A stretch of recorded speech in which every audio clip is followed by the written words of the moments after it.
It's Tom. I hope all's well. I know it's been a minute since we talked, but just what was it like for you when Dylan reached out? And obviously, I imagine that there's always going to be different things you're juggling, but running backs, that empty spot was probably on one of your front burners. Just what was it like for you when he reached out, and kind of what was the process, I guess, from that point to getting him in the fold and getting everything kind of signed off. Yeah, well, first of all, it was a lot was going on, during that time, and the defensive coordinator situation was the top priority. It's obviously one I knew about first, and but then man, I'm just getting bombarded with a lot of interest in that position for the running backs job, but he's exactly right. I get a text message from him. We've stayed in touch, and obviously big supporter of where he's been and what he's done.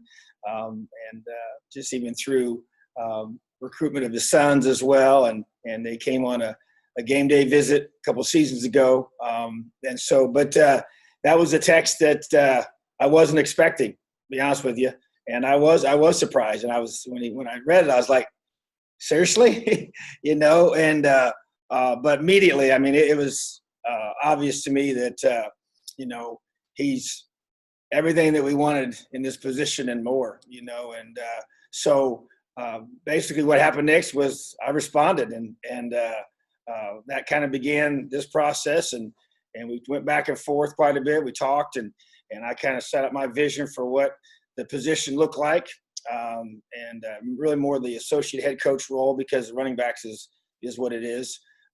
But in terms of just that role, and had him talk to Mike Hart, just about how I would use him in that role, what it looked like, what it really was on a consistent basis, and because I felt like he just needed to hear from the person who just did it, and I really just felt like that he was just a great fit, because I knew him, I've coached with him. Football part aside, I mean, that to me is a given. He's obviously a great football coach, but me, I'm big on it's the fit with the whole staff, and that's what I care about, and that's what I knew because I've been with him, and I just knew how he would relate with our players and represent me in front of them if the situation required it as associate head coach, or represent me to the administration, compliance staff, academic staff. Those are the roles where I really see him being able to play a big time role in terms of that, because of all the different things I'm trying to do with our program, and meet with players and be involved defensively and all those different things. So just, I was excited that he was interested, and definitely at that point it became pretty obvious that was going to be the focus. And so just had to get things worked out. Once that the interest was mutually, extended, once I explained what the role was going to look like, and we've kind of, known about this for a little bit now, but had to keep it quiet till after the Super Bowl. All right, John Blau, and then Paul Gable. Just this hire paired with Charlton Warren. I mean, Charlton's a guy from the SEC, great recruiter.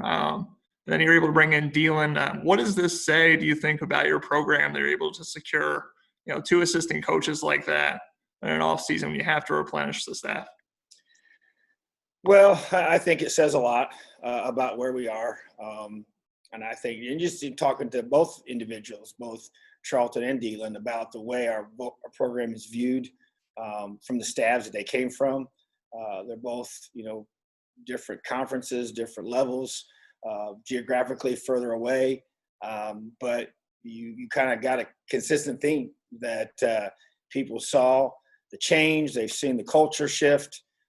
They've seen the performance on the field as a football team, and a team that plays together, plays with purpose and passion, and just a bond that's special, that doesn't just happen.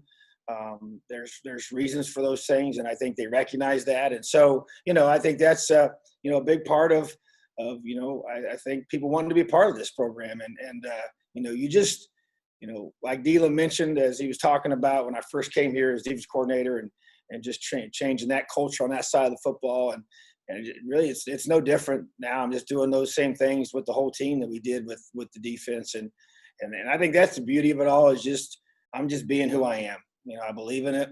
I believe in what we're doing.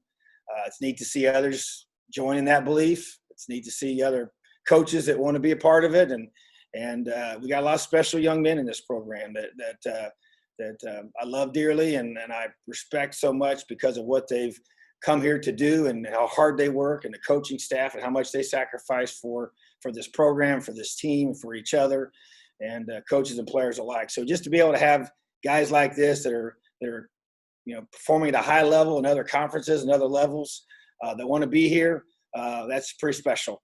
And I think especially a guy like Dylan, who's been here before, and he understands, he's been a part of the creating change, and he was a part of a really, really good offense. The year before I got here, 2015 was a historic offense here at Indiana that he was a part of. And so he's been able to see that growth, and now to be able to take that into a whole team and have all three phases performing at a high level together is really the key. So just want to bring guys that believe in us, guys that fit with us, guys that can make us better. That's what we've done with Charlton, and that's what we've done with Dylan. And we're just thrilled to have both these fine men and their families join us in this journey. All right, Paul, and then Peaks. Hey, Coach, kind of follow up on that. Your last three hires, including Aaron Wellman, you NFL twice and the SEC. What's it say about the job that you specifically have done in selling Indiana as a place where not only recruits want to come, but coaches want to come, and a place where, within the Big Ten, you have your powers, and one of your goals is to close that gap. What's it say about the job that you specifically have done since you took over the reins as head coach?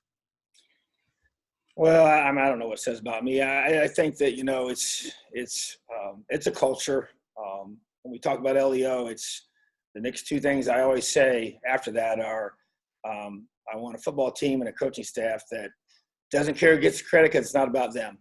And that goes for me too. So this is not about me. And it takes all of us. I'm only as good as the coaches I have beside me. And I understand that. And we're only as good as the players that we have representing us on the field. And that's recruiting, that's development, that's all those relationships that go into that. But it is about people. And you mentioned those three guys that have shown a desire to want to come here. That's a special thing. I even think, Aaron Wellman, people were like, how in the world why did he come here? I've been asked that so many times. He left a great opportunity there.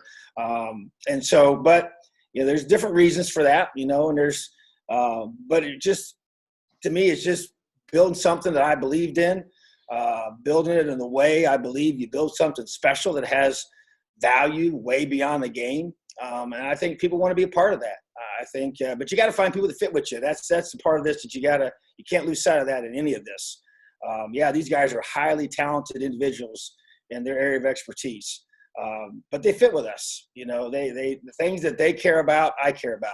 The things that they value, I value, and we value as a program. And that's when I talk about fit, that's what I'm talking about, in both recruiting players and recruiting coaches.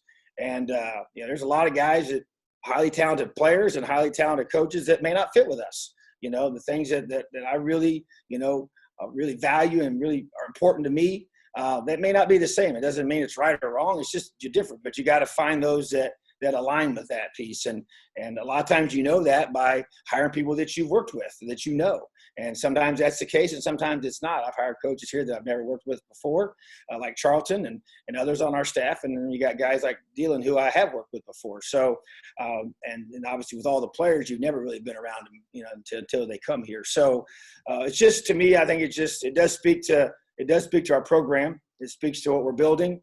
It speaks to what we've done the last few years, and it speaks to what we're about to do, in my opinion. And because I do believe that the best is yet to come for Indiana football, and I don't just say that flippantly.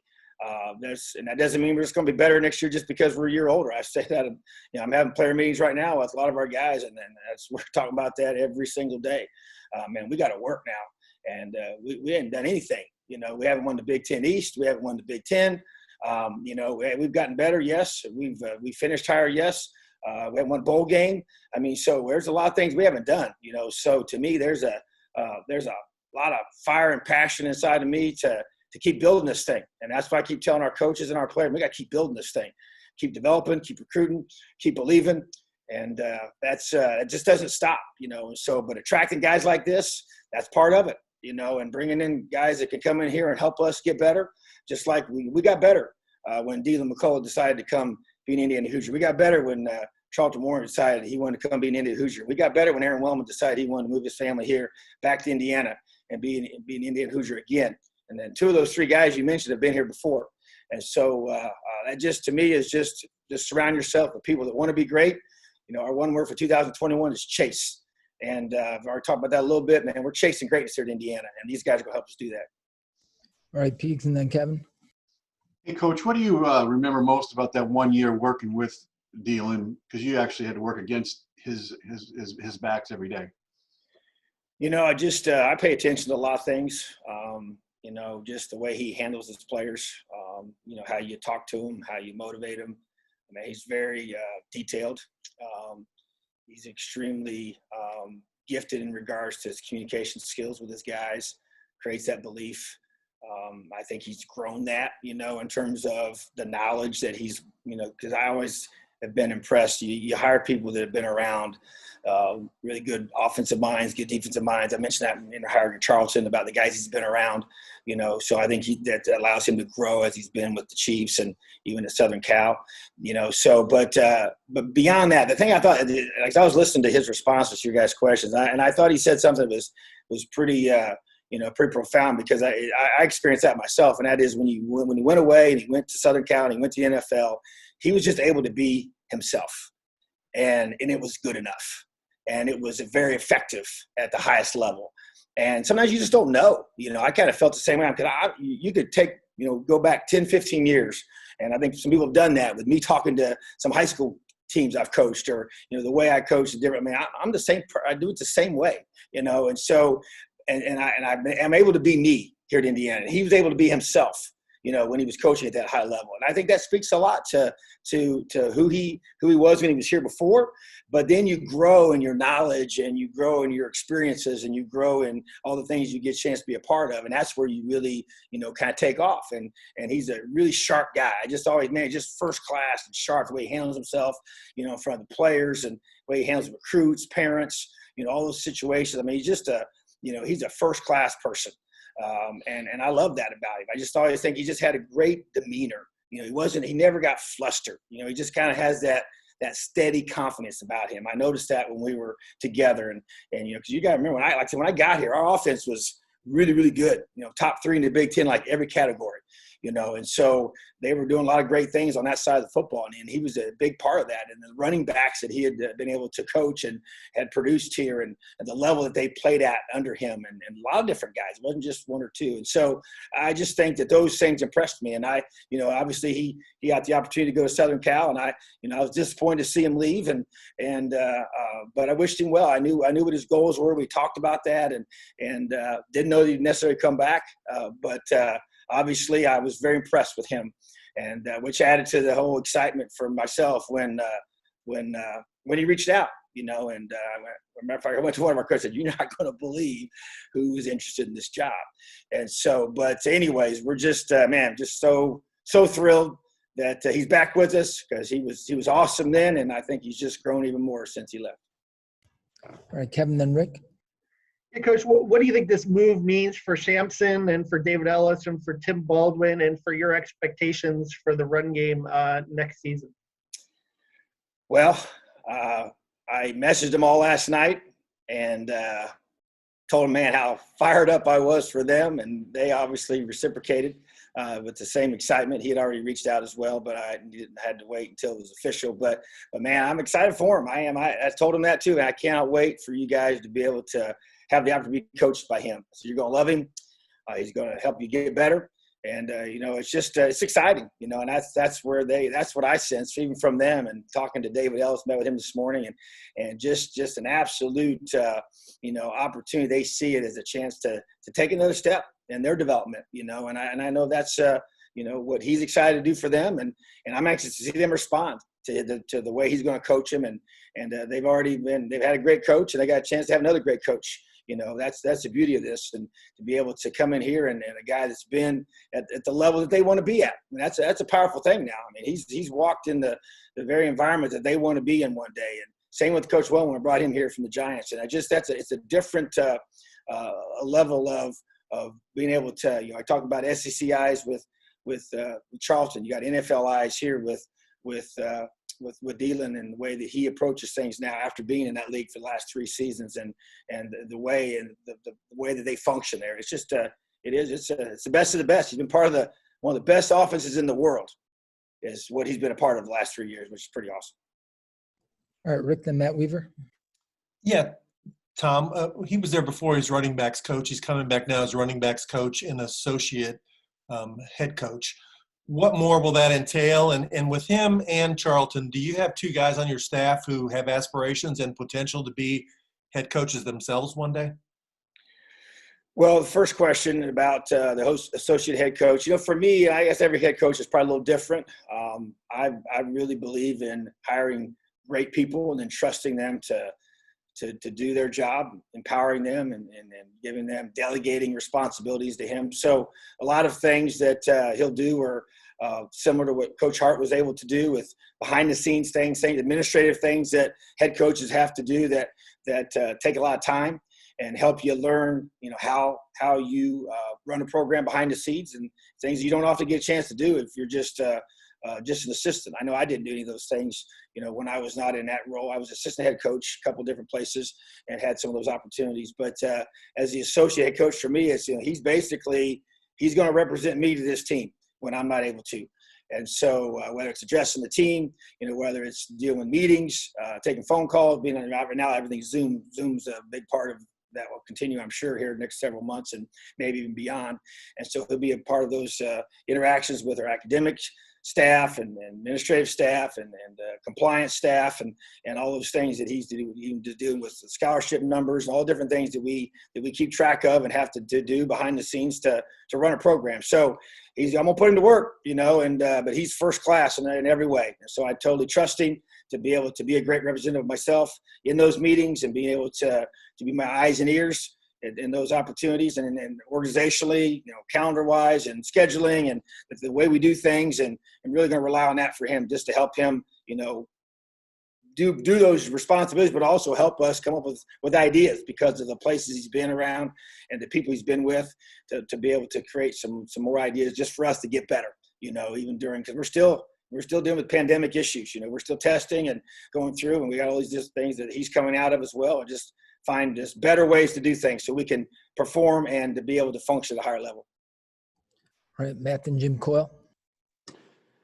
Hey, Coach, how you doing? I'm doing great. How are you?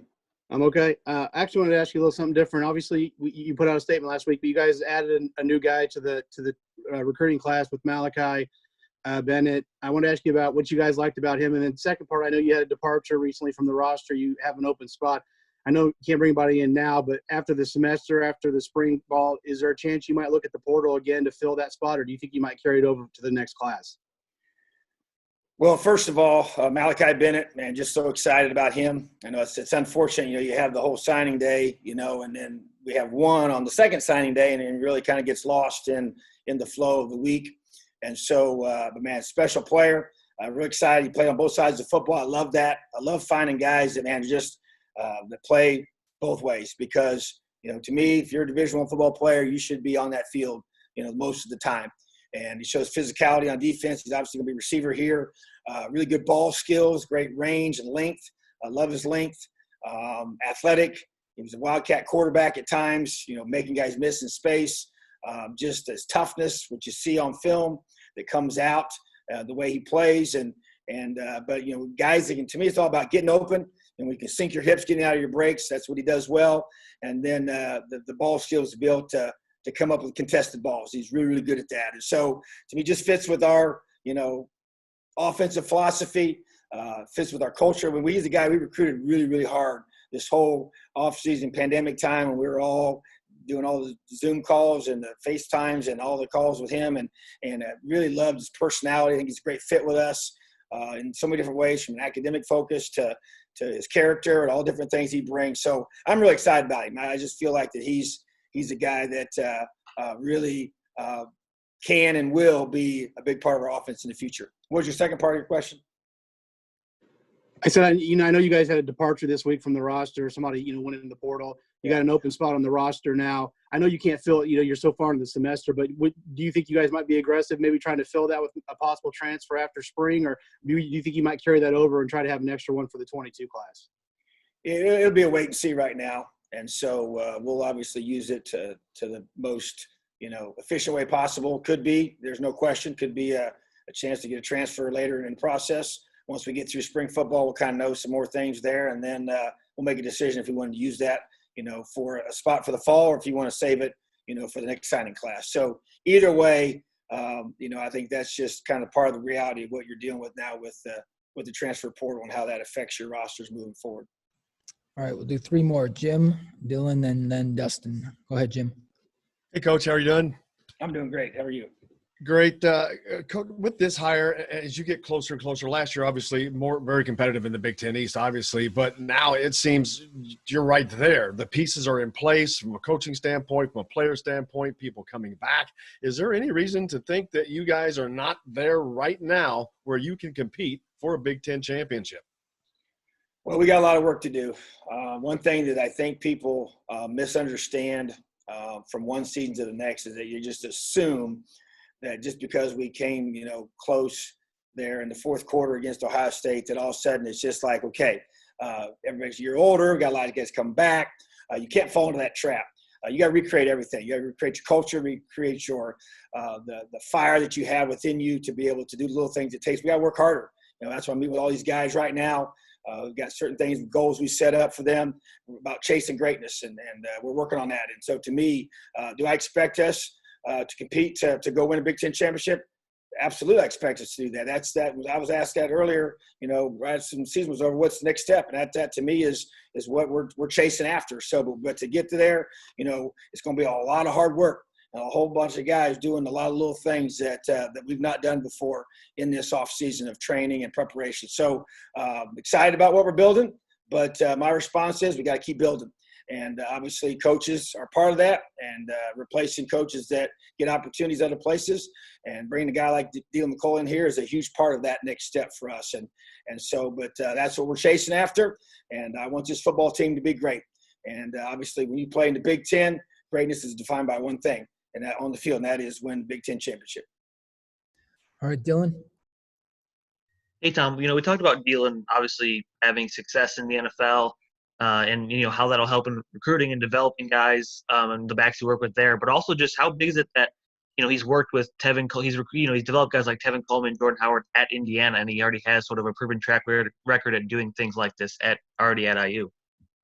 Yeah, I think that's a big deal. I think any time you have a person that's had proven success either in your conference or in your school or in a very equal setting, it just gives you confidence about what's going to happen in the future, So, but it's like anything else. He's got to go and establish those things and develop the guys we have here, and then go out and recruit guys to be able to continue to grow the tradition that we have here of having elite running backs. And so, to me, I'm excited about his ability to connect us, even because some of those guys that he coached before I got here, have not even met some of those guys, and I love to connect with our alumni, and some have come back and some have not as much. And some of those guys have been really, really busy doing a lot of things. But I just think that's, a guy that's been here, that has shown that he understands Indiana University, how to recruit players here, how to develop them here and get them to play at a high level in the Big Ten. Is huge, and then obviously you add to the experiences that he's just coming from at such a high level, and it's exciting. That's why I said I'm excited for our running backs. I'm excited for our offense. I'm excited for our football team to be able to be influenced in a positive way by Coach McCullough and what he's going to bring to us. And I just think that you can just look back to those other guys that he developed while he's here and say, hey, this is what I've done when I'm here, and this is what we're planning to do moving forward. So exciting opportunity for us, exciting hire. That's why I was said in the beginning how fired up I am and excited I am to have Coach McCullough back home with us and joining our staff. So I think our players are in for a treat. All right, Dustin, last one. Tom, I actually wanted to go back to the text message. What actually did it say specifically? And do you remember when exactly you got it? Well, I don't remember the exact date. I know they had not made the Super Bowl yet. They were still, I think it was in the beginning of their playoff run.